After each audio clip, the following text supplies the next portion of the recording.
Iyon, andinin na nga ulit tayo sa trabaho. At ngayong araw, ari ang ating gagawin. Ay may kasagwaan sa ang aking sulat. May umorder nga sa amin ng 145 smoked pork ribs. At buti na itanong ko kung whole rack o half rack. Ay half rack lang pala ang gusto. Kung hindi tayo nagtanaw ay sobra-sobra ray. Ay di bali yung 145 ribs ay hahatiin natin sa dalawa at gawa ng half rack lang eh.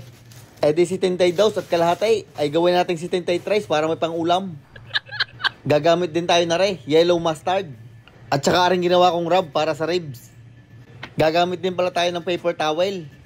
Gawa ng tatanggalin muna natin ang membrane na rin bago natin lagyan ng pampalasa. Hihigitin nyo lang yan parang plastic na yan sa may ribs. Gamit ang paper towel para hindi madulas. Pwede din tuklapin nyo ng kutsilyo para mahigit agad. Aray ang unang batch ng ating pork ribs. Ang sunod natin gagawin ay lalagyan natin na rin ng pampalasa. Binuksan ko na ring smoker para rekta na agad. Isa-isa lang in alphabetical order. Lalagyan natin na rin ng yellow mustard, sabay ating himas-himasin para kumalat.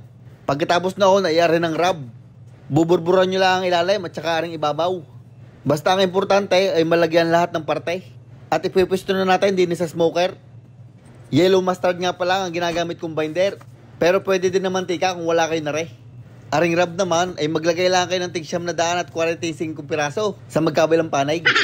Ay kung papalabisan ninyo ay hanggang dalawalaang para hindi magkatampuhan. At gayaan ang magiging itsura niyan. 6 lang kada palapag para walang siksikan. At iyan na nga, napuno ko na ang smoker.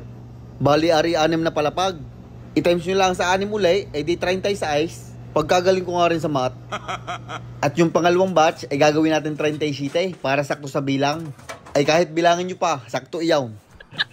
Naglagay lang ako ng kahoy. Tapos aring tubig para sa moisture. At sinarahan ko na aray para hindi makatakas. At iseset naman natin na rin ating smoker ng 255 degrees Fahrenheit. At i-smoke muna natin ng mga 2 oras. Aray naman ang ating sunod na pampalasang ilalagay.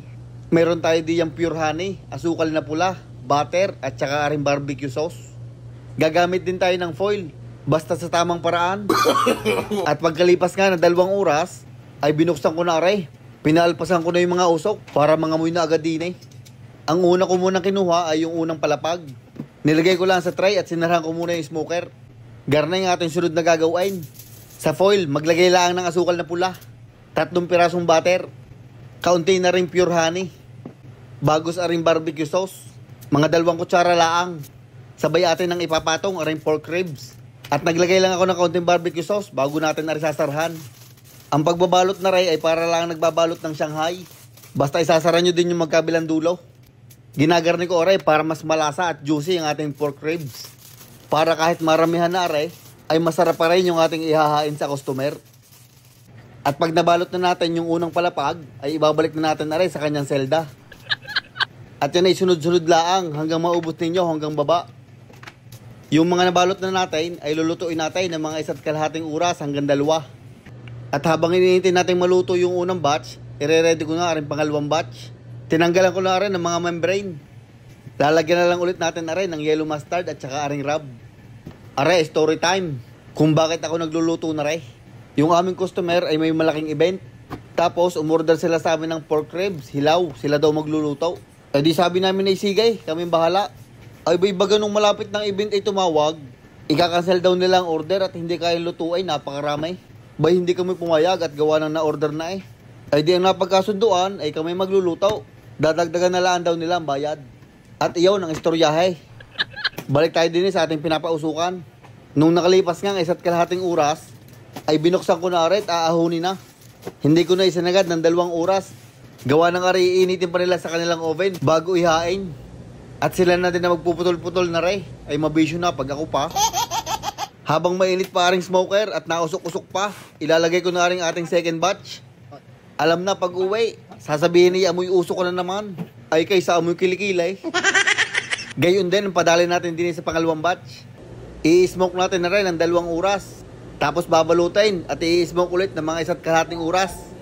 Aringat, bubuksan natin ng isa para makita natin kung luto baga. Nung binubuksan ko, abay mabangaw. May sunog lang ng kaunti, din sa may tabihan. Siguro aray yung nasa ilalim. Ay siya ay paano, kukunin ko na yung aking parte. Aking titikman kung masarap baga rin aking padalay. Unang subo para sa inyo. Aboy masarap nga aray, pwedeng pang ulam at pwede din pang pulutan. Lasa ko'y aray katama ng Red Horse. Ayos na, nakuha ko na yung aking parte. Quits na tayo. Ari nga't may pahabol pa si Utoy. Bay ari aking parte pa rin ha. Ay baka sabihin niyo kay kumuha na naman, ay magkukulang tayo. At yun na nga, natapos ko ng smoke ari mga pork ribs. Sakto aray, 145 half rack. Siguro aray pwede ng burahin at nakakaumay na pag nakikita. At yun ho, hanggang din nila lang ho, bidyong aray. Maraming salamat sa inyong palaging panunood. Shoutout nga pala po kay Brian Balena, Ben Pangoso, Rodante Laqueste, William Madatu at kay Hino Isidro, ang founder ng I Gotcha Drinks and Snacks. Shoutout din kay Liasim Asodnem ng Lucena City, kay Joshua Hapa Caldito ng Bohol, kay Archie Panganiba ng Batangas, kay Jacob James Harina ng Dubai, at kay Holden Abarentos. Maraming salamat mga idol.